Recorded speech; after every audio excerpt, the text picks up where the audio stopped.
Good evening, ladies and gentlemen. Oh, morning when you see this. Oh my god, we got a masterpiece for you today.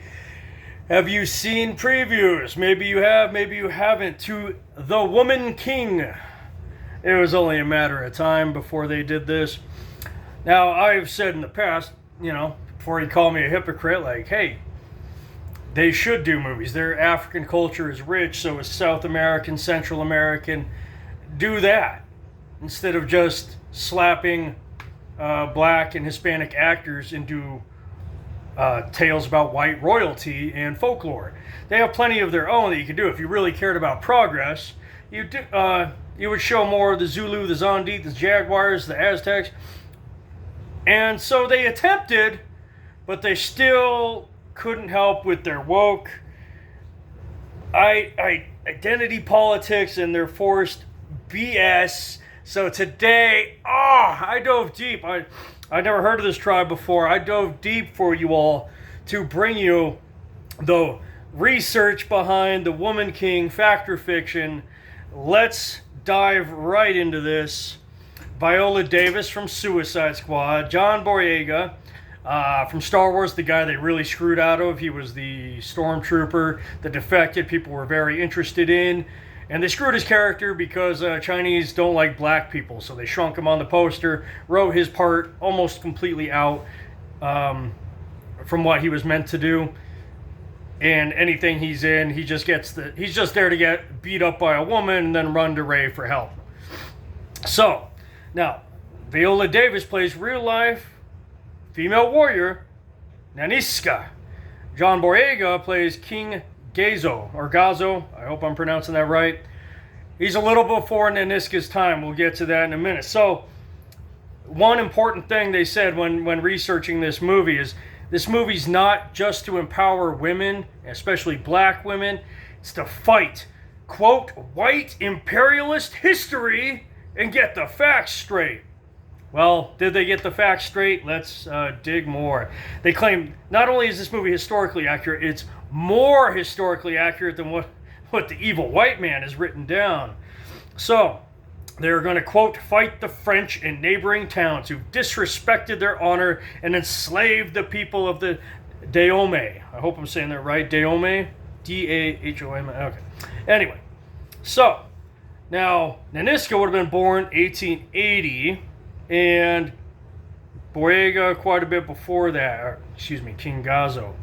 So, they didn't have an army of women. They had a division of women who did fight alongside the men. Or Minon, or our mothers, they were called. They were usually selected from one of the king's wives. Very feminist, very anti-misogynist. The king had hundreds of wives, and they would take the daughters of his wives and put them in the Minon. Because, quality. So, the movie, there's a few small things. They have leather armor, as you can see in the movie, but all existing pictures of the Dahomey, they were wearing fabrics. Fabrics they probably got from Western trading. Those evil colonialists.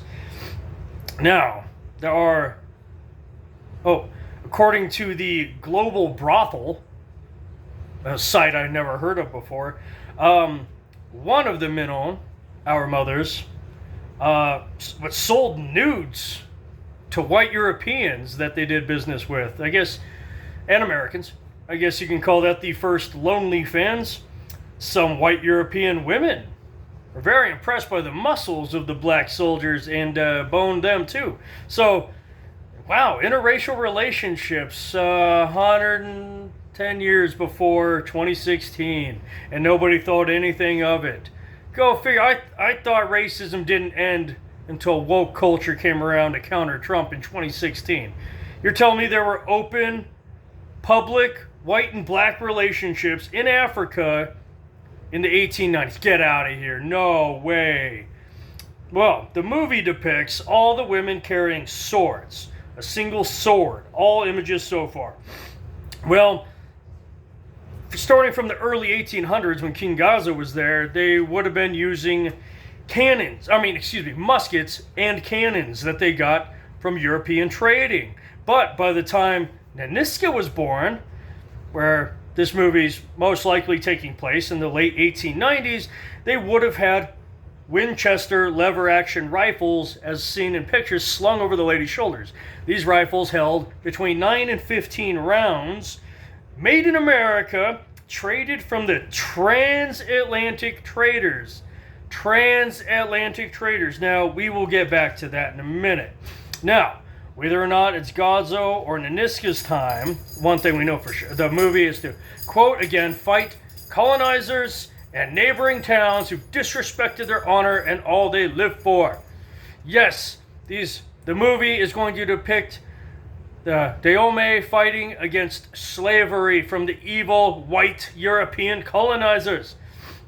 Okay, but this is where it gets really bad with the history. Because the real history is the French did not enslave the Dahomey. The Dahomey were attacking and enslaving their fellow Africans to sell to the transatlantic traders, aka America. French were protecting these tribes. French fought against slavery. So the only white soldiers involved in this whole thing were sent from France to protect the neighboring tribes from the Dahomey coming in, killing them all, and taking the survivors to sell in the trade. Well, I guess no, Civil War would have been over in America by now, but whatever. They got their rifles from the Americans in exchange for giving them people.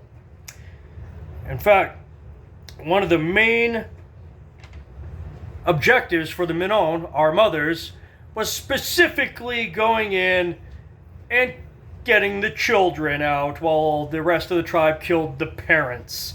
Lovely ladies. So, well, you won't hear that in the promotion, okay? They will lie and say, no, these women were fighting the evil white man colonizer to stand against slavery. Number one supplier of slaves to America. The Minoan, the Dahomey. Slave raids to fellow peaceful tribes. Let's see. 2019 Mexican-Kenyan actress Lupita Nyong'o, I hope I'm saying that right, originally cast in the role of Nanisca, met with folks in Africa whose ancestors suffered at the hands of the Minoans. And she met with them, and she said in the documentary made about this tribe, quote, they caused the pain, end quote. Wonder why she was recast with Viola Davis. Did she quit because she couldn't live with the lie? She couldn't play that character, pretending she was some kind of hero, fighting for the freedom of her fellow Africans when she knew damn well that woman was there to take the slaves for the slavers? Or was she fired because these people don't want you to know the truth? The truth isn't important. The facts are going to make this look bad. Right? Like I said in the beginning, I do think they should make more movies like 300 and Troy and Braveheart and Last Samurai focused on African and South American history. That would be great representation, I think. So they went looking for it, and they looked really hard because they wanted women. It's not enough to be a minority. You also need a vagina because all men suck. Right? So they went with this tribe and hey, we got a group of women warriors, but they were actually slavers. Yeah, it turns out they killed a bunch of white European soldiers who were trying to protect the villages who couldn't protect themselves from the Dahomey. Well, that's not important. What's important is we need the message. Black feminists everywhere need to know that they've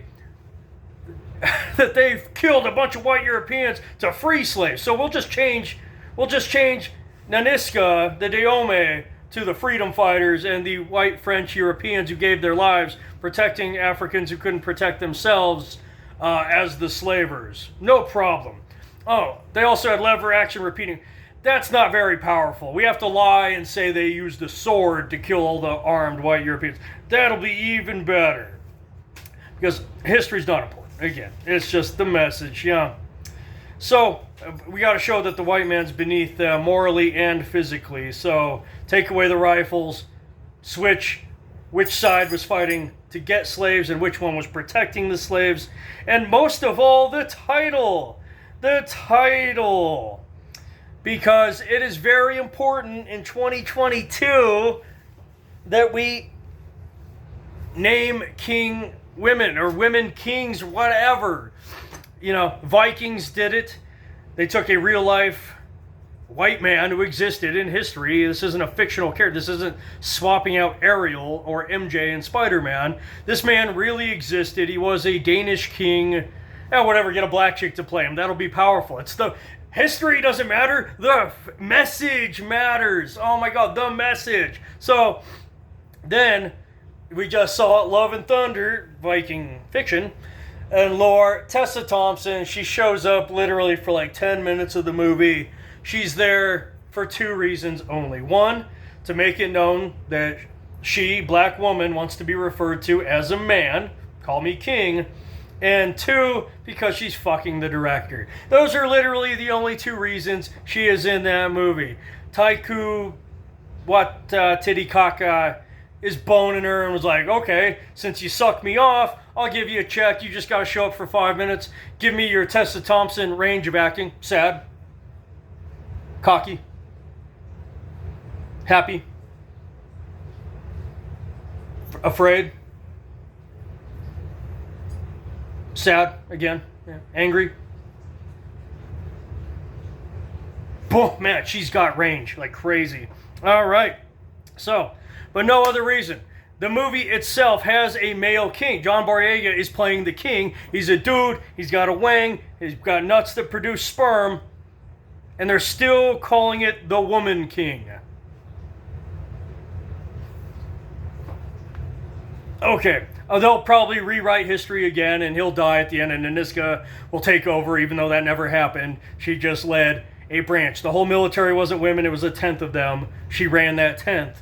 But yeah, no doubt, since you made the black slavers the freedom fighters and rewrote the white people, the French, as who are protecting slaves or people from being taken as slaves, as the slavers, and he took away their rifles and gave them swords, no doubt, probably that'll be the ending.